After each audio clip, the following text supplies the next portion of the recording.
Hello বন্ধুরা, welcome to my channel 24/7 studyholic. আমি অরুণাব, আর আজকে এই ভিডিওতে আমরা ডিসকাস করব ক্লাস 8-এর ম্যাথামেটিক্সের চ্যাপ্টার 10 রুল অফ 3, যেটার এক্সারসাইজ 10.2 এর কোশ্চেন নাম্বার 1 থেকে 5 অবধি এই ভিডিওতে আমরা ডিসকাস করব। তো ফার্স্ট থেকে লাস্ট অবধি তোমরা ভিডিওটা অবশ্যই দেখো, তোমাদের যা ডাউটস আছে এই এক্সারসাইজ 10.2 এর সব ক্লিয়ার হয়ে যাবে। তো চলো দেরি না করে আমরা ভিডিওটা স্টার্ট করব। কোশ্চেন নাম্বার 1টা দেখো কি আছে। The work for a construction of the village road will be started. It has been decided that 14 people will work for 4 hours daily for 15 days to complete the total work. Let's work out using the rule of 3 method. How long will it take to complete the work by 24 people working for 7 hours daily? তাহলে people দেওয়া আছে এখানটায়, সাথে আওয়ার্সও দেওয়া আছে and daysও দেওয়া আছে। 14 people 4 hours কাজ করছে, তাহলে 15 ডেজ লাগছে কাজটা কমপ্লিট করতে। 24 পিপল যদি 7 আওয়ার্সে কাজ করে, তাহলে কতটা দিন লাগবে কাজটা করতে, সেটা আমাদের কাছে দেওয়া নেই, সেটাই ফাইন্ড করতে হবে, আর ওটাকে আমরা এক্স ধরব। আমরা জানি পিপল আর ডেজের রিলেশন সবসময় ইনভার্স হয়। যদি পিপল বেশি থাকে তাহলে কম দিনে আমাদের কাজটা শেষ হয়ে যাবে, কিন্তু যদি পিপল কম থাকে তাহলে দিন কিন্তু আমাদের বেশি লেগে। যদি আওয়ার্স কম থাকে তাহলে কি হবে, আওয়ার্স যদি কম কাজ করে, দিনে যদি কম ঘন্টা কাজ করে, তাহলে বেশি দিন লাগবে সেই কাজটা কমপ্লিট করতে। যদি বেশিক্ষণে কাজটা করে, বেশি আওয়ার্স কাজটা করে, তাহলে দিন কম লাগবে তুলনায়। তাহলে এটা রিলেশন কি আছে, ইনভার্স রিলেশন আছে। তাহলে আমি লিখে দিচ্ছি এখানে ইনভার্সলি প্রপোর্শনাল। এটা তাহলে আমাদের এখানে কি আসবে, x by 15 equal to 14 into 4 by 24 into 7। তাহলে এখানে আমরা কি লিখবো, x equal to 14 into 4 into 15 24 into 7। এবার আমরা এটার ক্যালকুলেশন করব। 7 1 7, 7 2 14, 2 দিয়ে 24 কেটে যায় 12 এসে গেল, 4 1 4, 4 3 12, 3 আর 15 বেঁচে আছে, 3 1 3, 5 তাহলে এখানে 5 আসলো। 5টা কি, 5টা ডেজ। তাহলে 24 পিপল যদি 7 আওয়ার্স করে ডেলি কাজ করে, তাহলে অনলি 5 ডেজ লাগবে পুরো কাজটা কমপ্লিট করতে। Therefore the required days is 5 days। ঠিক আছে, কতদিন লাগবে, 5 ডেজ টোটাল লাগবে। তো চলো আমরা নেক্সট অঙ্কটাতে যাব। যারা এখনো পর্যন্ত 10.1 এর সলিউশনস দেখোনি, তো আই বাটনের লিংক আছে, তোমরা চলে যাও আই বাটনের লিংকটা ক্লিক করে 10.1 এর সলিউশনটাও তোমরা দেখে নিও। তো এই ভিডিওটার পরেই তোমরা দেখো, কতগুলো অঙ্ক আছে সব ভালোভাবে এক্সপ্লেনেশন দেওয়া আছে, ভালোভাবে তোমরা বুঝতে পারবে। তো চলো এই অঙ্কটা স্টার্ট করি। In a book of 105 pages written by Subha's uncle, there are an average of 25 lines in each page and an average of 8 words in each line। তাহলে পেজেস দেওয়া আছে আমাদের কাছে লাইনসও আছে, আমাদের কাছে ওয়ার্ডসও আছে। বলছে 105 পেজেস টোটাল, তার মধ্যে 25 লাইনস আছে আর প্রত্যেকটা লাইনে 8 করে ওয়ার্ডস আছে। কি ফাইন্ড করতে হবে, how many pages will be there in the book if there are 30 lines in each page having 10 words. তাহলে লাইনস বলেছে 30টা হবে আর ওয়ার্ডস কত বলেছে, 10 হবে। দেখো রিলেশনশিপ যদি আমরা ফাইন্ড করি, তাহলে আমাদের এখানে ফাইন্ড কি করতে বলেছে, পেজেস ফাইন্ড করতে বলেছে, পেজেস এক্স। তাহলে রিলেশনশিপ যদি আমরা ফাইন্ড করি, লাইনসের সাথে পেজেস, যদি লাইনস কম হয় তাহলে পেজেস বেশি লাগবে সেই জিনিসটা কমপ্লিট করতে, লাইনস যদি বেশি হয় তাহলে পেজেস কম লাগবে। ওয়ার্ডসেরও তাই, ওয়ার্ডসের সাথে যদি কম্প্যারিজন করি, ওয়ার্ডস যদি কম হয় একটা পেজে তাহলে কি হবে, বেশি পেজ লেগে যাবে। ওয়ার্ডস যদি বেশি হয় তাহলে কম পেজেস লাগবে। তাহলে এটার রিলেশন কি, এটাও ইনভার্সলি প্রপোর্শনাল। এটাও ইনভার্সলি প্রপোর্শনাল। আমরা এখানে কি করে বানাবো, x by 105 is equal to 25 into 8 by 30 into 10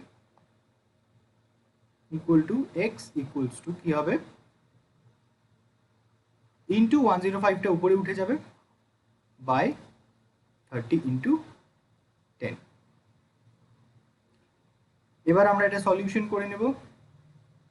5 দিয়ে কেটে যাচ্ছে, 5 2 জার 5 5 জার, আবার 5 দিয়ে কেটে যাচ্ছে, 5 1 জার 5 6 জার, 2 দিয়ে কেটে যাচ্ছে, 2 1 জার 2 8 জার 2 4 জার 8 হয়ে গেল, আবার 2 দিয়ে কেটে যাচ্ছে, 2 2 জার 4 2 3 জার 6 হয়ে গেল। এবার 3 দিয়ে 105 কেটে যাবে, 3 1 জার 3 3 30 5 জার 105। তাহলে আমাদের কাছে কি থাকলো, 2 ইন্টু 35 বেঁচে থাকলো, আর দ্যাট ইজ ইকুয়াল টু 70। তাহলে 70টা কি বেরোলো, 70টা তো আমাদের পেজেস বেরোলো। তাহলে যদি 30টা লাইনস থাকে একটা পেজে আর একটাই লাইনে 10টা করে ওয়ার্ডস থাকে, তাহলে নিশ্চয়ই আমাদের পেজেসটা কম লাগবে। দেখো 105 এর তুলনায় কতটা কম, অনেকটাই কম। তাহলে 70 পেজেস আমাদের লাগবে। Therefore the required pages is 70 pages। ঠিক আছে, question number 3 টা দেখবো। 540 বিঘাস of land of an agricultural farm are to be cultivated in 14 days। 540 বিঘাস 14 days A complete করতে হবে। 540 14 days এ কমপ্লিট করতে হবে। তাহলে আমাদের হাতে ফার্স্টে বিঘাসও আছে, এখানটায় কি কি আছে, ডেজ পেয়ে গেলাম। Because of the land, 120 bighas of the land was cultivated in first 4 days by 5 tractors of equal strength। Tractors পেয়ে গেলাম। 120 বিঘাস অলরেডি কাল্টিভেট করে নিয়েছে, 4 ডেজ লেগেছে কাল্টিভেট করতে, আর কটা, 5টা ট্রাক্টর লেগেছে। এবার বলেছে যে how many tractors will be required to complete the cultivation in time. যে 540 টোটাল বিঘাস ছিল, তার মধ্যে 120 করে ফেলেছে। তাহলে 540 থেকে আমরা যদি 120 মাইনাস করি, তাহলে কত আসবে আমাদের কাছে, 420। তাহলে 420 বিঘাস অফ ল্যান্ডের কাল্টিভেশন এখনো আমাদের বাকি আছে। দিন 14 ডেজ ছিল, তার মধ্যে ফার্স্ট 4 ডেজ ইউজ আপ হয়ে গেছে, তাহলে 10 ডেজ লেফট আছে, 10 ডেজ। এবার বলেছে ট্র্যাক্টরস ফাইন্ড করতে হবে, কতগুলো ট্র্যাক্টরস এখনো নিডেড টোটাল কাজটা কমপ্লিট করতে।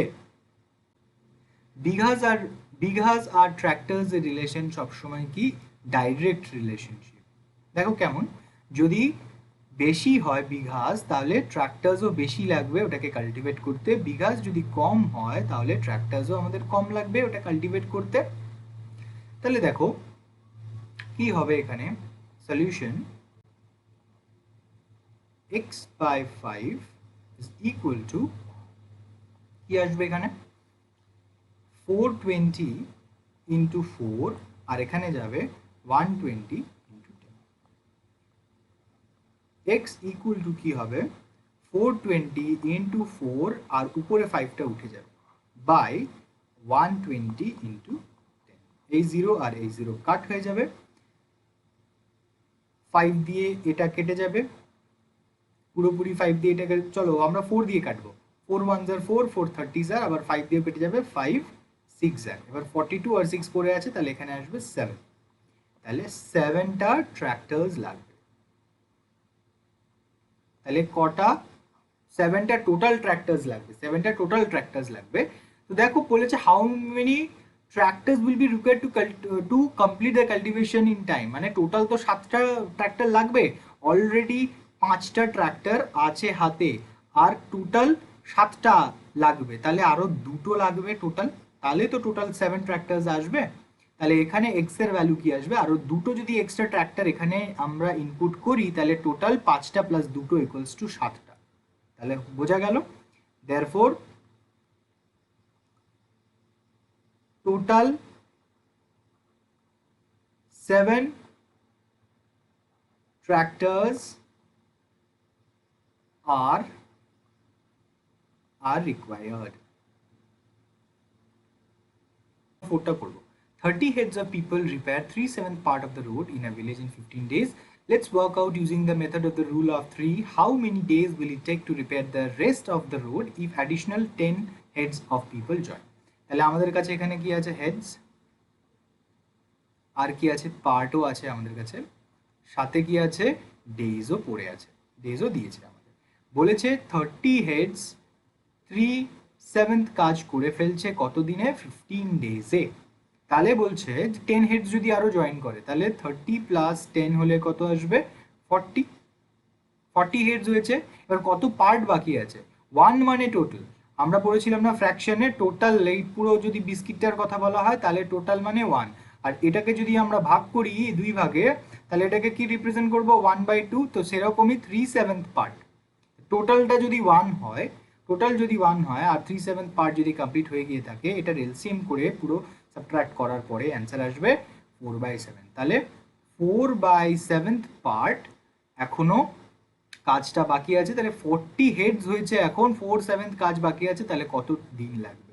আমরা জানি হেডস মানে পিপল আর ডেজ এর রিলেশন কি ইনভার্স হয়। পিপল যদি হেডস বেশি হয়, পিপল বেশি হয় তাহলে দিন কম লাগবে সেই কাজটা কমপ্লিট করতে। পিপল যদি কম হয় তাহলে ডেজ বেশি লাগবে। তাহলে আমাদের কি আছে?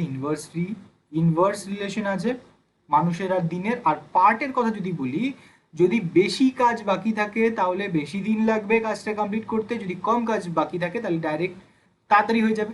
তাহলে ইনভার্স প্লাস এখানে আবার ডাইরেক্ট রিলেশনশিপও আছে। তাহলে এখানে আমরা সাজাবো কি করে? এটা সলিউশন লিখবো x/15 ইজ ইকুয়াল টু, কি আসবে এখানে,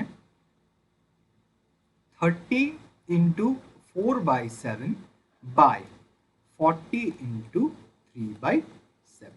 এবার এই 7 আর এই 7 কেটে যাবে, তাহলে এখানে 3 আর 40 পড়ে থাকবে। চলো এটাও কেটে দিতে পারবো, 3 10 আর এখানেও কেটে যাবে 4 10।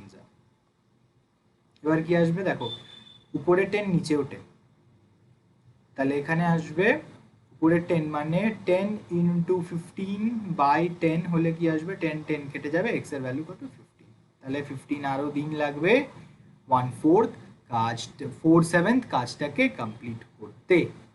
ঠিক আছে, বোঝা গেল? 15 ডেজই আর লাগবে। আমরা ডাইরেক্টলি এখানেও কেটে দিতে পারতাম, 10 1s are 10, 10 1s are 10, তাহলে ডাইরেক্টলি 15 ইন্টু 1 বসতো, তাহলে 15 চলে আসতো आंसर। ঠিক আছে, ইজি ছিল অঙ্কটা। কোশ্চেন নাম্বার 5 এ আমরা চলে যাব। A pump of 5 HP can lift 36,000 liters of water in 8 hours। তাহলে এখানটায় HP দিয়ে দিয়েছে, মানে পাওয়ার দিয়ে দিয়েছে, HP মানে হর্স পাওয়ার, লিটার্স দিয়ে দিয়েছে কত লিটার্স উঠাতে পারে, আর আওয়ার্সও দিয়ে দিয়েছে। HP কত? 5 HP এর পাম্প 36,000 লিটার্স অফ ওয়াটার তুলতে পারে কত ঘন্টায়? 8 আওয়ার্স। বলেছে যে ফাইন্ড করতে হবে how long will it take to lift 63,000 litres of water by a 7 HP pump. 7 horse power pump, total 63,000 litres, কত আওয়ারে? রিলেশন দেখো কি আছে, যদি লিটার্স বেশি হয় তাহলে আওয়ার্সও বেশি লাগবে, যদি লিটার্স বেশি হয় তাহলে আওয়ার্সও বেশি লাগবে। আর যদি পাওয়ারের কথা দেখি, পাওয়ার যদি কম তাহলে সময় বেশি লাগবে, পাওয়ার যদি বেশি তাহলে সময় কম লাগবে। মানে এখানটায় ডাইরেক্ট রিলেশনও আছে, সাথে আবার এইচপির সাথে যদি আমরা পাওয়ারের সাথে আওয়ারের কম্প্যারিজন করি তাহলে আবার ইনভার্স রিলেশনও আছে আমাদের কাছে, ইনভার্সলি প্রপোর্শনালও আমরা দেখতে পাচ্ছি। তাহলে এটাকে আমরা সাজাবো কি করে? x/8 is 3,005 by 36,000 into 7, that is equal to কি হবে employees? x equals to 63,000 into 5 into 8 হয়ে যাবে, 8টা উপরে চলে যাবে আর নিচে 36,000 into 7, পুরোটা এটা দিয়ে এটা কেটে যাবে। 4 এর টেবিলে দেখো 36 আর 63 দুটোই, এটা এটা আচ্ছা 8 দিয়ে কেটে দেবো আগে। 4 এর টেবিলে 4 2s are 8 আর 36 হয়, 36 কত যায়? 9s are। এবার এটা কেটে যাবে, 9 7s are 7 1s are 7 1s are কেটে গেল, আর 5 into 2 বেঁচে আছে, 5 into 2 মানে 10। তাহলে 7 এইচপি 7 হর্স পাওয়ারের পাম্প 63,000 লিটার্সকে যদি 63,000 লিটার্সের ওয়াটার যদি তুলতে হয় তাহলে 10 আওয়ার্স লেগে যাবে। তাহলে কত আওয়ার্স লাগবে? 10 আওয়ার্স। এইচআরএস লিখতে পারো। therefore the required hours is 10 hours।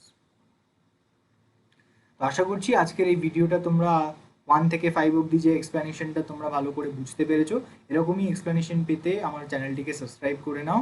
ভালো লেগে থাকলে অবশ্যই লাইক করো, কমেন্ট করো যদি কোনো জায়গায় কোনো অসুবিধা হয়ে থাকে। পার্ট 2 এ চলো তোমাদের সাথে আবার দেখা হচ্ছে। পার্ট 2 তে আমরা 6 থেকে 10 অবধি ডিসকাস করবো। Tata, by.